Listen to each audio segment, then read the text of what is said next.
Good morning students, I am Gajendra Kumar Sen, English lecturer. मैं आज आपको टेंस के बारे में बताना चाहता हूँ, लेकिन टेंस सीखने से पहले हमें कुछ बातों को ध्यान में रखना होगा, जिसमें सबसे पहले अगर हम किसी भी सेंटेंस को अगर हिंदी में लिखते हैं तो हम देखते हैं जैसे वह स्कूल जाता है। इसी को अगर हम इंग्लिश में लिखेंगे तो हम लिखेंगे ही गोज़ टू स्कूल। अब इसमें आप देख रहे हैं जो वह है वह करता है, स्कूल है कर्म है, और जाता है वह क्रिया है। इसको हम सब्जेक्ट कहते हैं, इसको ऑब्जेक्ट कहते हैं, इसको वर्ब कहते हैं। इसी का डिवाइडेशन यदि हम इंग्लिश के सेंटेंस का डिवाइडेशन करें तो इसके अंदर ही है वो सब्जेक्ट है, गोज़ है वर्ब है, और स्कूल है वो ऑब्जेक्ट है। Subject verb object. अब हम हिंदी और इंग्लिश के सेंटेंस के अंदर डिफरेंशिएट करें तो हमको मालूम पड़ेगा हिंदी के अंदर सबसे पहले सब्जेक्ट आएगा, देन ऑब्जेक्ट, और लास्ट में वर्ब।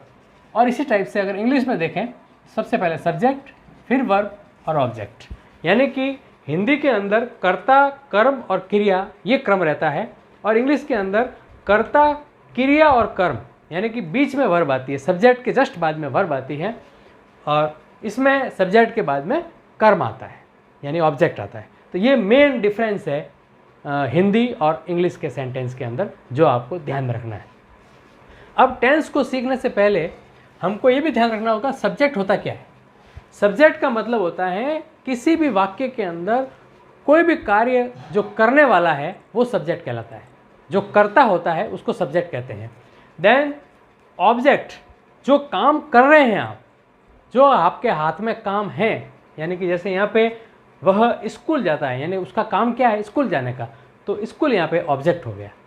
अब वो क्रिया, अब क्रिया यानी वर्ब, वर्ब का यहाँ पे तात्पर्य होगा कौन सा एक्शन हो रहा है, जाने का एक्शन हो रहा है। जैसे कि वह स्कूल जाता है तो जाने का एक्शन हो रहा है। जो एक्शन वर्ड होते हैं वो हमेशा वर्ब कहलाते हैं, यानी कि जिसमें क्रिया की जाती है। जैसे मैं गा रहा हूँ तो गाने की क्रिया हो रही है, मैं लिख रहा हूँ तो लिखने की क्रिया हो रही है, मैं देख रहा हूँ तो देखने की क्रिया हो रही है। तो ये क्रिया है।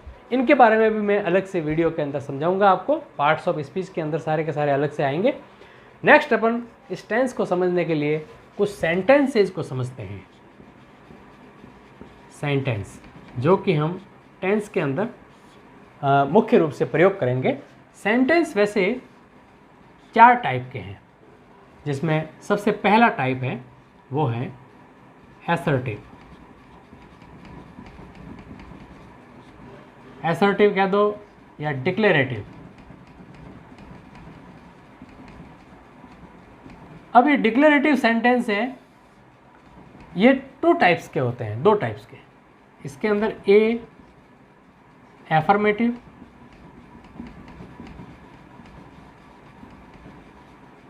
और बी नेगेटिव।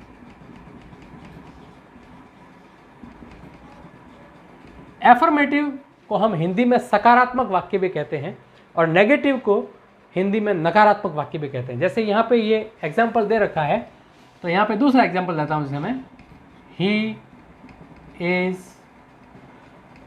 गोइंग टू पाली, वह पाली जा रहा है। ये इसका एफर्मेटिव का एक एग्जाम्पल हो गया, जिसमें साधारण वाक्य आते हैं बिल्कुल। He is going to Pali, he goes to school, they went to Bombay. तो इस टाइप के जो सेंटेंस है वो एफर्मेटिव कहलाएंगे। अब इसी का अगर मैं नेगेटिव करूं, जैसे I have not purchased A bag. I have not purchased A bag, मैं बैग नहीं खरीद चुका हूँ या मैंने बैग नहीं खरीदा है। तो ये नेगेटिव हो गया, जिसमें नकारात्मक सेंस होता है। नहीं शब्द इसमें आता है, वो असर्टिव सेंटेंस का एक पार्ट हो गया। अब दूसरा सेंटेंस है, वो है इंट्रोगेटिव। इंट्रोगेटिव को हिंदी में कहते हैं प्रश्नवाचक वाक्य। ये भी वापस दो टाइप के होंगे। पहला वाक्य होगा टैग क्वेश्चन टाइप, जिसका आंसर अगर हम इस इंट्रोगेटिव का अगर आंसर दें और वो आंसर यदि यस और नो में आवे तो वो इंट्रोगेटिव यस नो वाला इंट्रोगेटिव कहलाएगा। जैसे कि मैं क्वेश्चन पूछ रहा हूँ, do you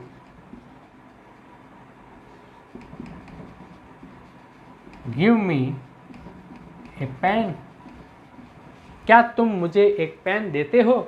do you give me a pen, यहाँ पे डू जो हेल्पिंग वर्ब है वो आगे हेल्पिंग वर्ब से शुरू होने वाले वाक्य भी ये कहलाते हैं इंट्रोगेटिव, जिसका आंसर हमेशा यस और नो में आता है। इसी टाइप से इसका जो बी पार्ट है वो होगा WH type interrogative. WH type interrogative. अब WH टाइप इंट्रोगेटिव की बात करें तो इसमें WH वर्ड लगेंगे। WH वर्ड बहुत सारे हैं, जैसे व्हाट, हु, व्हेन,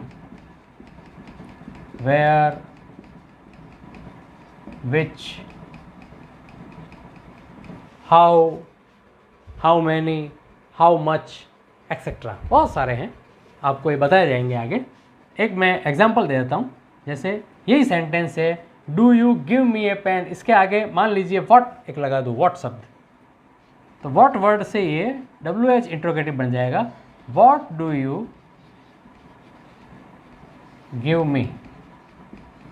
अब ए पेन नहीं आएगा क्योंकि ए पेन की जगह हमने व्हाट लिख दिया है। तुम मुझे क्या देते हो, व्हाट डू यू गिव मी, पीछे क्वेश्चन मार्क।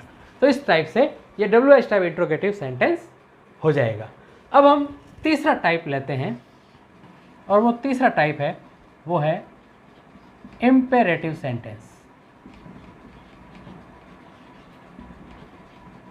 इम्पेरेटिव, अब इम्पेरेटिव का मतलब होता है आज्ञा, या उसमें कमांड भी होता है और दूसरा रिक्वेस्ट भी होता है। ये भी दो टाइप के हैं। नंबर ए, पहला रिक्वेस्ट टाइप लिख दो, और दूसरा कमांड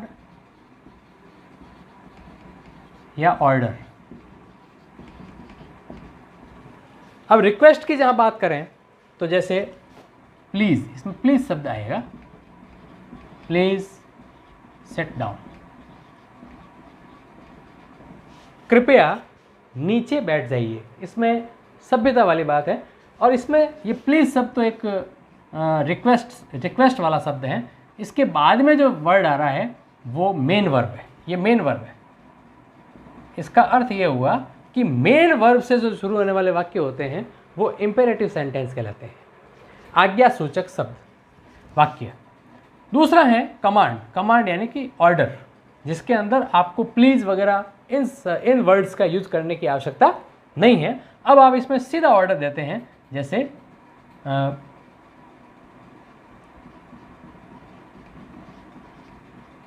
राइट इन नोटबुक,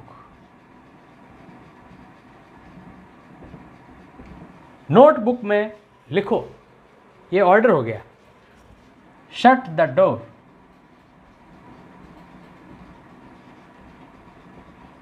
दरवाज़ा बंद करो। तो इस तरह से ये तीसरा टाइप का वाक्य हो गया। चौथा टाइप का वाक्य मैं यह बताना चाहता हूँ आपको, फोर्थ टाइप, और ये हैं आपके एक्सक्लेमेटरी सेंटेंस। एक्सक्लेमेटरी सेंटेंस जो हैं वो आश्चर्यबोधक वाक्य होते हैं। आश्चर्य, जिसमें आश्चर्य हो, वाह क्या बिल्डिंग है। तो इस तरह से हम इसका एग्जाम्पल लेंगे, व्हाट ए ह्यूज बिल्डिंग, पीछे एक्सक्लेमेशन मार्क, जो पीछे आश्चर्यबोधक चिन्ह लगेगा उससे हमको मालूम पड़ जाएगा ये प्रश्नवाचक वाक्य नहीं है, ये इंट्रोगेटिव सेंटेंस नहीं है। व्हाट शब्द आया है लेकिन यहाँ पे आश्चर्य किया गया है कितनी बड़ी बिल्डिंग है उसके बारे में।